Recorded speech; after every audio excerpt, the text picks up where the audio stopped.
Μπρο, όντως έχω μάθει. Όταν είδα τον Μιχαήλ, με αυτόν μιλούσα. Βγαίνω από το σπίτι μου. Πολύ καλή είναι αυτή. Πάμε like, παιδες! Ήταν ένας κοντός με μουσι μαύρο και υψηλή. Βγαίνω από το σπίτι μου, πάω με την Άσια να πάρουμε κάτι να φάμε. Ναι. Βράδυ. Και είχα βάλει ρε φίλε μάσκα προσώπου. Ήμουνα με μία στέκα. Ναι. Full face. Φορούσα τη στέκα μου ρε φίλε και είχα βάλει μαύρη. Είχα μια στέκα ρε μπρο να μου κρατάει πάνω τα μαλλιά για να μην πέσει τη μάσκα. Ρε μπρο, όπως και να έχει. Και είχα βάλει και μαύρη μάσκα προσώπου μου, σαν κλέφτης ήμουνα ρε μαλάκα. Την είχα εδώ στα μάτια έτσι σαν το Ζωρό. Και μπρο, με βλέπουν κάτι ασφαλίτες χθες. Ήμουνα με την Άσια μέσα στα μάξια και με βλέπουν. Ασφαλίτες ή όποια η διαφορά. Ήτανε τζιπ μαύρο με μέσα άτομα αστυνομικούς. Άρα δεν ήταν ασφαλίτες. Τι ήτανε? Ασφαλίτες που σου λέω εγώ είναι στάνταρ π.χ. όντως μας έχω μαθεί. Είναι με πολιτικά ρούχα. Όχι, αυτή ήταν με αστυνομικά ρούχα. Όποια αυτή είναι όποια, ναι. Αδερφέ. Και τους βλέπω που περνάνε από μπροστά και συνεχίζω οδηγάω. Και αναστροφή απευθείας. Και περνάνε 10 παιδιά εκεί πέρα και εγώ κορνάρω. Κάνω γιατί φωνάζαν αεράκι. Και περνάνε οι αστυνομικοί, κορνάρω εγώ.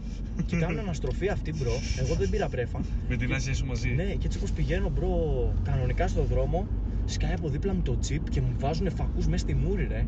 Και γυρνάω, εγώ τους κοιτάω έτσι. Λέει τι είναι αυτό? Ποιο? Μου κάνει έτσι. Εννοούσε για εμένα τι είναι αυτό που έχω στη μούρη μου ρε. Μου λέει τι είναι αυτό? Λέω γεια σας ρε παιδιά. Λέει τι φοράς λέει ρε φίλε? Λέω μάσκα, λέω προσώπου είναι. Με κοιτάνε, δεν μιλάνε, κοιτιούνται. Λέει ρε αδερφέ, λέει βγαίνεις έτσι έξω. Λέω ρε παιδιά, κάνει καλό για την επιδερμίδα και για το πρόσωπό μου. Μου λέει ξέρουμε τι κάνει, αλλά γιατί βγαίνεις έτσι έξω? Α, μάσκα προσώπου ρε μάλλον. Νόμιζα full face ρε μαλάκα. Αυτό είναι γυναικεία. Ναι, ρε, αυτό. Τι σιλίδες ρε μαλάκα. Δεν είναι γυναικεία ρε βλάκα και για άντρες. Προσώπου. Ναι, ρε βλάκα και για άντρες. Κυκλοφορείς με αυτό το πράγμα έξω. Ρε αδερφέ, κάνει πάρα πολύ καλό στους πόδους. Δεν φορούς και δύο αγκούρια, θα βγεις με τα αγκούρια έξω ρε μαλάκα. Ναι, ρε, δεν θα βλέπα, θα οδηγούσα έτσι ρε μαλάκα. Αυτό μου λες ρε αδερφέ. Όχι ρε αδερφέ, μάσκα προσώπου. Νόμιζα full face, βγεις με μάσκα προσώπου και δεν τράπηκες. Έχω σπηριά και ήθελα να. Και δεν τράπηκες. Ρε μπρο, πού να φανταστώ θα μας σταματήσει η αστυνομία, μαλάκα. Όχι, δεν τράπηκα. Κάτω με ένα γκούρι κάθε φορά. Βάζει ένα γκούρι στο ένα μάτι. Και αδερφέ μου λέει που πηγαίνεις με αυτό, ξέρω εγώ, και με φωτίζει μπρο, συνεχίζει, βάζει φακό φουλ στη μούρη μου, ρε. Και λέει, α, αυτός είναι ρε, από το YouTube, ο γνωστός λέει. Άραξε τσίπ. Μπρο, ρώτα και την Άσια, λέει, ο Γιάννης είναι ρε, πού είσαι ρε Γιάννη? Σιγά μην είπε και Γιάννης, ρε μαλάκα. Αδερφέ, με είπε Γιάννη. Και μου λέει, πού είσαι ρε Γιάννη, κάνουμε live στο YouTube τώρα. Λέω, όχι ρε παιδιά. Ήταν αυτός? Ήταν καμιά 35-40. Μου λέει, κάνουμε live στο YouTube. Λέω, όχι ρε παιδιά, λέω, τι live, όχι. Τσάτ ισχύει αυτό. Ρε μαλάκα, το έχω βιντεάκι στο κινητό μου, αλλά δεν έκανα live εκείνη την ώρα, δεν είχα live. Τι ισχύει ρε μαλάκα το chat ρωτάς, τώρα στο λέω, χθες έγινε. Και μου λέει ο γνωστός. Όχι λένε. Ναι, όχι, βρε δεν γαμηθείτε. Τώρα θα σας γαμίσω όλους ρε. Πάρε την Άσια ρε ψεύτη. Ωραία ρε.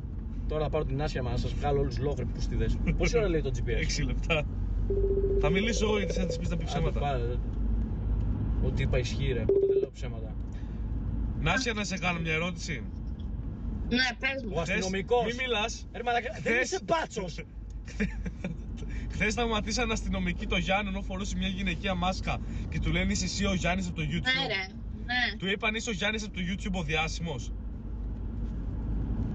Δεν θυμάμαι αν είπα να σου. Άρε ψεύτη. Πάλι ρε Νάσια, αυτό δεν θυμάσαι, αφού αυτό είπαμε ρε Νάσια.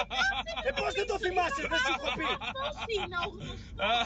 Άσε ρε ψευτόρα το κοινό για να σε Από σώσει. άκου τι σου λέει. Τώρα δεν εννοούσαν ο γνωστός στις αρχές. Ή ο γνωστός ο Γιάννης. Γελάζε πλάκα. Τους γνωστούς στις αρχές ρε Νάσια, ο διάσημος εννοούσανε. Πήγες να σε βοηθήσει Νάσια και το έκανες χειρότερο. Αυτό το βελάκι γιατί λέει πίσω μπρόμα. Γελάζε πλάκα. Ρε Νάσια, πες τι είπανε ρε Ο Νάσια. γνωστός στις αρχές λέει. Δεν είπαν ο γνωστός στις αρχές. Αυτό είπαν. Δεν είπαν. Είπαν α, ο γνωστός. Ο γνωστός ο διάσημος εννοούσανε ρε. Ναι, καλά. Εσύ δηλαδή τι νόμιζες ρε Νάσια, που τα έχεις με εγκληματία?